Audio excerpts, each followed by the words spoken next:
twisted Teddy.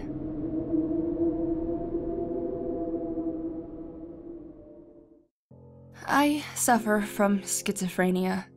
Before you jump to any conclusions about me, before that word schizophrenia flashes its stigma and makes you think of serial killers, mass shooters, and the like, let me dispel a few things. I am not Norman Bates, and I am not Ted Bundy. As a matter of fact, most sufferers of this illness shy away from violence. I do not have multiple personalities. Dissociative identity disorder is a completely different condition than what I have. Most of the time, I'm just like you. I go to work, I watch television, I read books, listen to music, indulge in my hobbies, and spend time with people I love. I just occasionally see and hear things that aren't really there.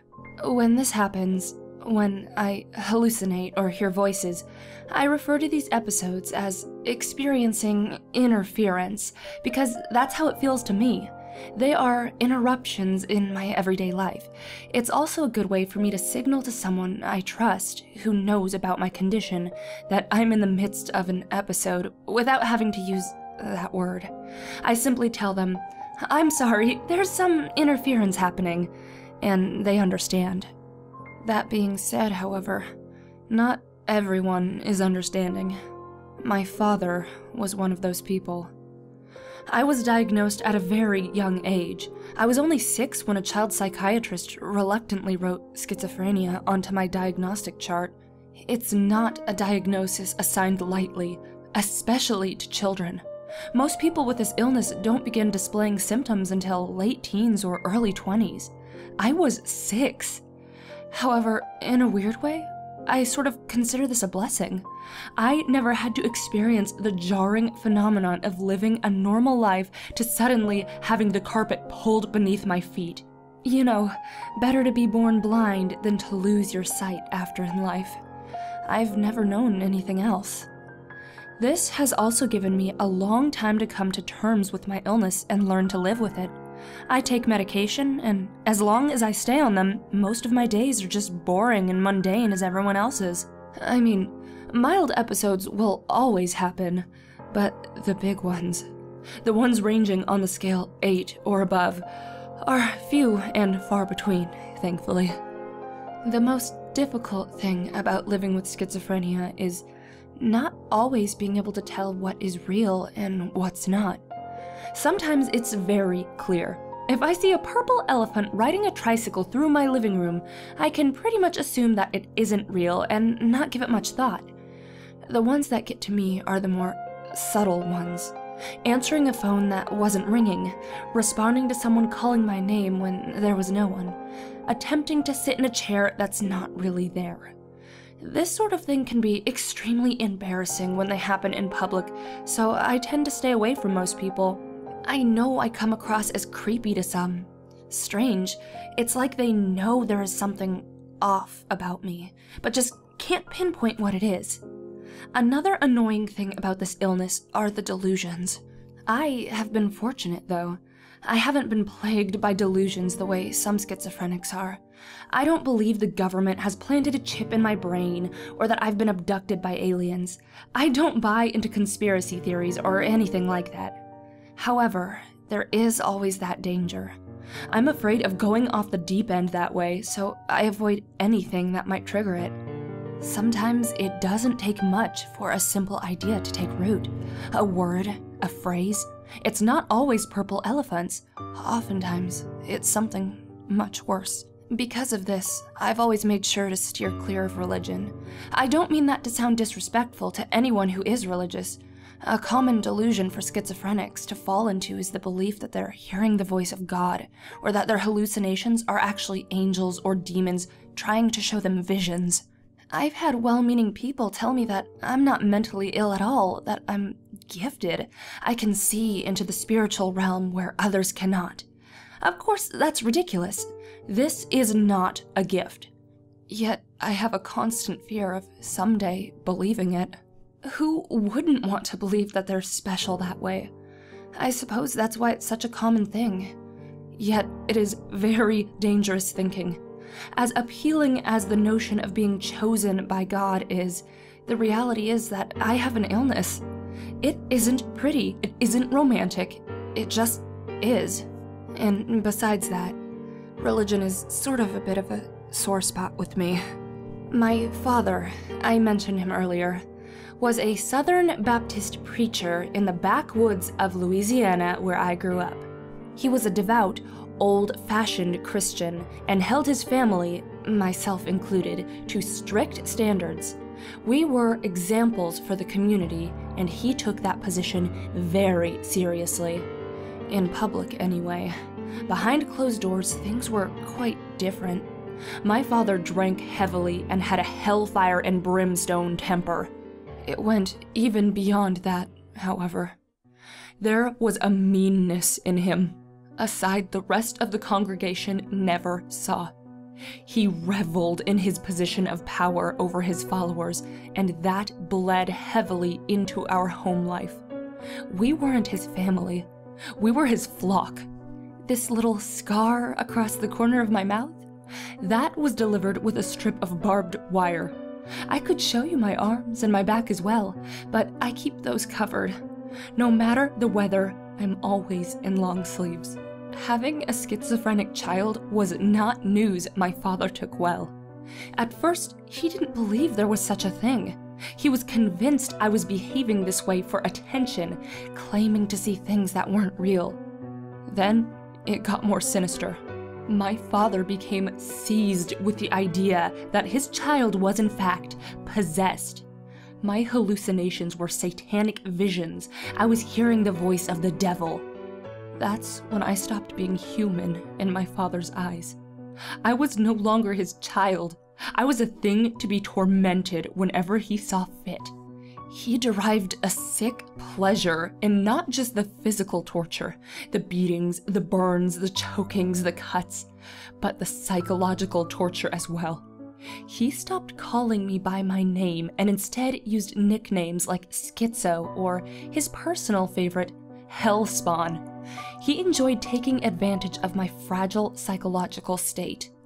He would say or do things he knew would trigger an episode, and then use that as further evidence that I was filled with a devil. One day, when I was about 7, he came home in a drunken stupor as usual, but this time he clutched something in his left hand as he staggered through the front door. At first, I thought it was some sort of dead rodent, but when he brought it into the light, it was clear. It was a teddy bear, torn in places with matted fur and bald spots. In his gravelly, slurred voice, he tossed it at my face and said, "Here you go, Hellspawn. Pulled that out of the dumpster for you. Mind you, watch out. It's got a mind of its own." With that, he plopped on the sofa and passed out. Mind of its own. That's all it took. That simple phrase. And a seed was planted. That haggard thing my father had thrown at me. It stank. I believed him when he said he pulled it from the garbage. My first inclination was just to throw it away. In a few hours, my father would probably not even remember giving it to me, and he certainly wasn't going to miss it. But what if he did? What if he saw it in the trash and then got angry that I tossed it out? Hanging onto a smelly, rotten stuffed animal seemed more appealing than whatever punishment my father might inflict on me, so I took it up to my room. This was most likely some sort of mind game. He wanted to see how long he could make me keep this thing, make me sleep with it, make me take it to school, make me eat meals with it.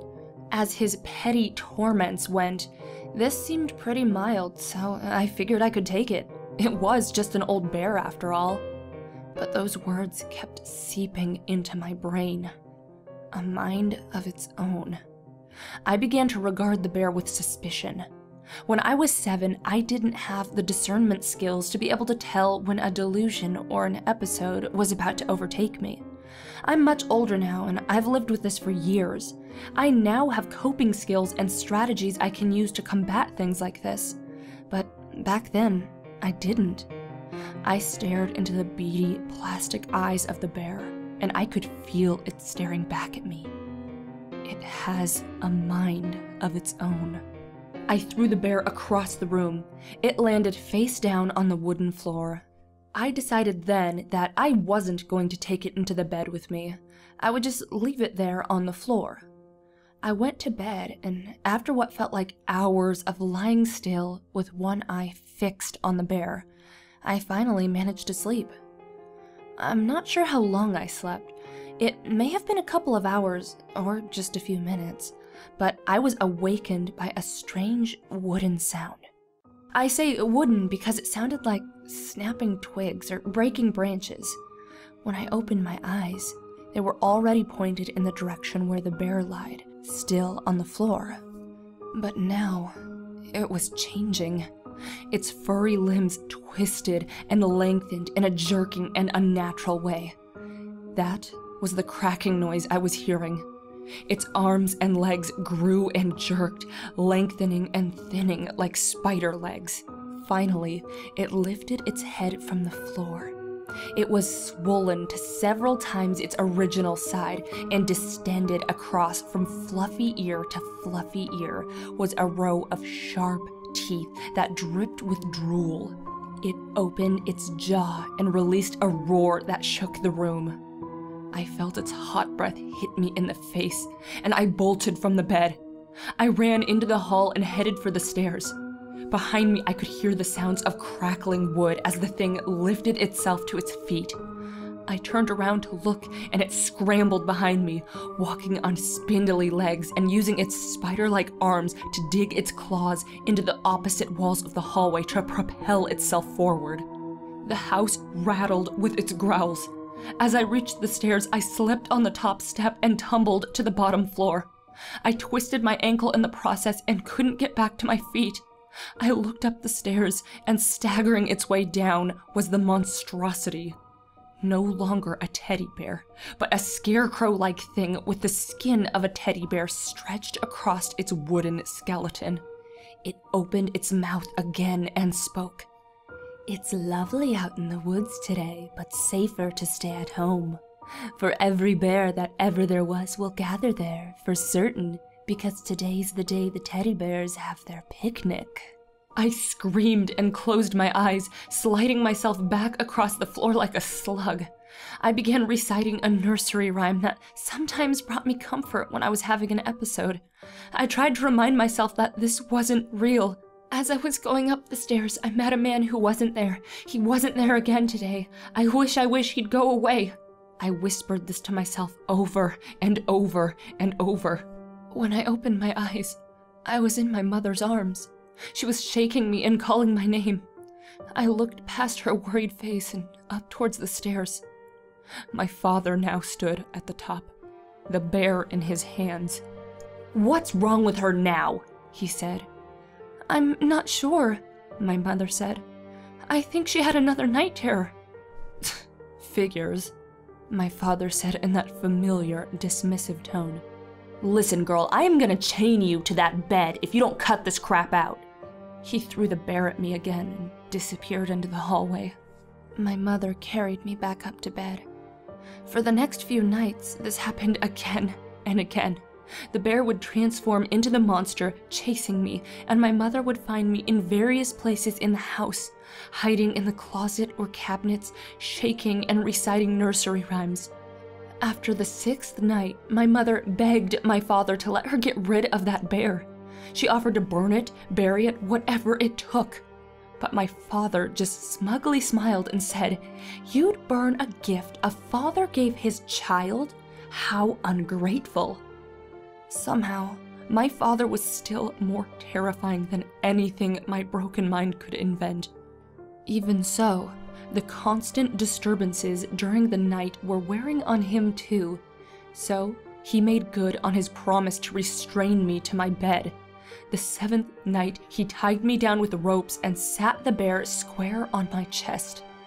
"Sleep tight," he said as he closed my bedroom door. It wasn't long before I felt vibrations on my chest as a low growl began to rise from the bear. Slowly, its mouth began to stretch across its face in a toothy, distended fashion. Immediately, I closed my eyes and began to recite the rhyme. Over my own voice, though, I could hear that crackling sound. It was growing again, transforming. I abandoned the rhyme and instead began to scream. I called for my mother. I struggled and strained against the ropes until they began to cut into my wrists, and I felt blood trickle down my arms. I could hear voices in the hall. My mother first. "Let me go to her, please. She's having a nightmare." Then my father. "Stop babying her. She's driving us all crazy as it is. You want it to stop? I'll make it stop." What happened next is a blurry mix of hallucination and reality. To this day, I'm not quite sure what actually transpired. I remember my father bursting into my bedroom. I remember the door flinging open and crashing against the wall behind it. I remember the crackling noises the bear made as it grew. I remember the bear's voice. "Today's the day the teddy bears have their picnic." There was a scream, but not my own this time. My eyes were clenched tightly shut, and I just kept repeating. As I was going up the stairs, I met a man who wasn't there. He wasn't there again today. I wish he'd go away. There were growls and roars, crashes, and the sound of ripping flesh and screaming. Then, silence. Finally, my mother came in. She saw me tied to the bed and ran to me, frantically removing the ropes from my bloody wrists. My father was nowhere to be seen. The bear lied face down on the wooden floor, as it had the first night when I had thrown it aside. After attending to my wounds and making sure I was all right, my mother asked me, "Where's your father?" I looked up at her and simply shook my head. That was nearly 30 years ago. The community assumed that my father must have wandered away in a drunken stupor and had some sort of accident. There was a search in the nearby woods, but nothing was ever found. I still have that teddy bear. Never since that night has it ever transformed again. It's just a bear.